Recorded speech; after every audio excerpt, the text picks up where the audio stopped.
Pepe, Obama called Libya a success story, but we're hearing reports of oil companies BP and Shell are pulling out over Libya over safety concerns, plus German intelligence saying Al-Qaeda is planning to kidnap German and British nationals there. How's the Gaddafi overthrow paying off?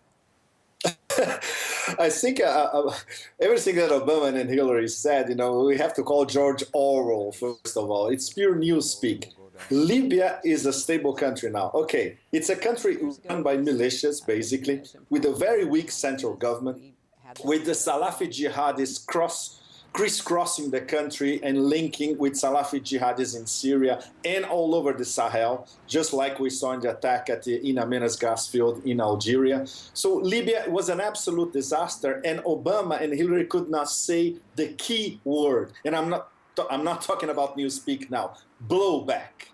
Everything that is happening in Northern Africa now is blowback of destabilization of Syria, and it will be much worse. Mali, Algeria, Niger, everybody is convulsed. And no wonder BP and Shell want to pull out. And no wonder these Salafi jihadists are threatening Westerners. This is evident because they were the actual fighting force that in the end won the war on the ground in Libya, supported by NATO, of course, trained by the Qataris, of course.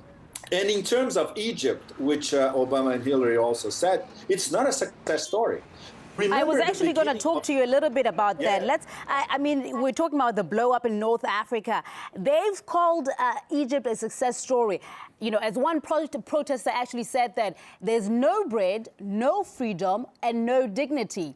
Where's the success there?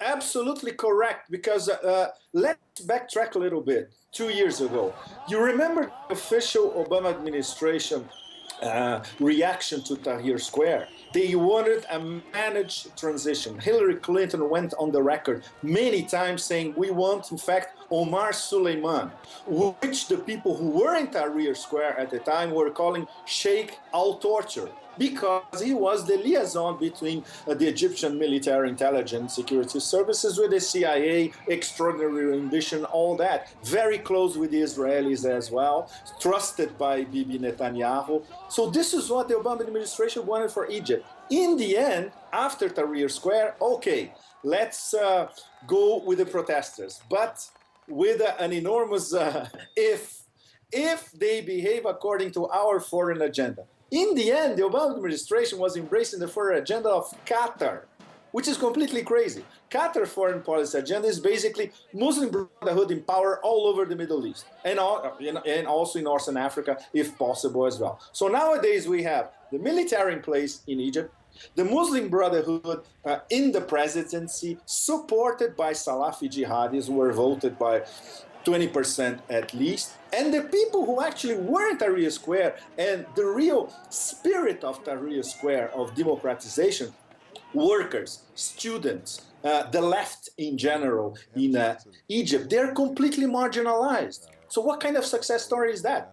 Obama also said that the U.S. won't be able to control transitions in other states, but it will find opportunities where intervention can make a difference. Can we expect more of the same happening in other parts of the world? Yes, definitely. But it's going to be of the shadow war variety.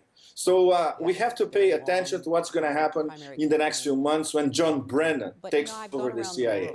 He's going to expand what David Petraeus was doing in AfPak, which is basically a shadow war, and also in Yemen and Somalia. It's going to be expanded probably to Syria as well, where the U.S. doesn't want to intervene with boots on the ground, and it won't. But the shadow war will be very present over there. And also very important, American shadow war in the Sahel. This includes Mali, Niger, Burkina Faso, and Algeria. So this is the meaning. What Obama said, what is implied is in fact, no, we're not going to have boots on the ground. We're not going to have shock and awe, which was a disaster, by the way. We're going to have shadow wars. And what he did not say, the pivoting to Asia, which is going to be the top theme in terms of security for Obama 2.0 administration. What is the pivoting to Asia? It's basically a new Cold War against China. Mr. Escobar, I want to go back to Hillary Clinton. She's stepping down very soon. She's called Syria a wicked problem, with Obama suggesting, the U.S. should be circumspect about armed intervention. Is the Assad regime proving to be a tough nut to crack, or is Washington just waiting for the right moment to sweep in? Look, Just something briefly. very important.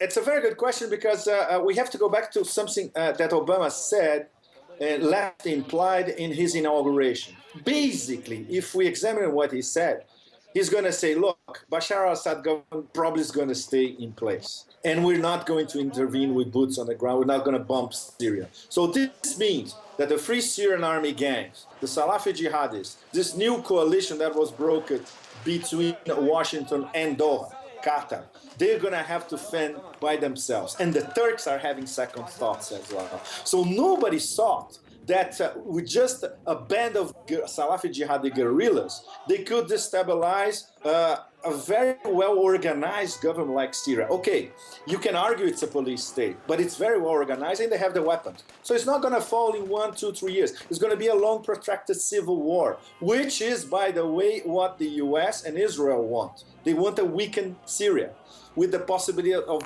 internal balkanization of the country. So in terms of the long-term American agenda, we go back to the same places. No intervention, shadow wars, and let's have all these countries falling apart from the Middle East to Central Asia. Asia Times correspondent Pepe Escobar, thank you. It's always a pleasure to speak to you. Thank you very much.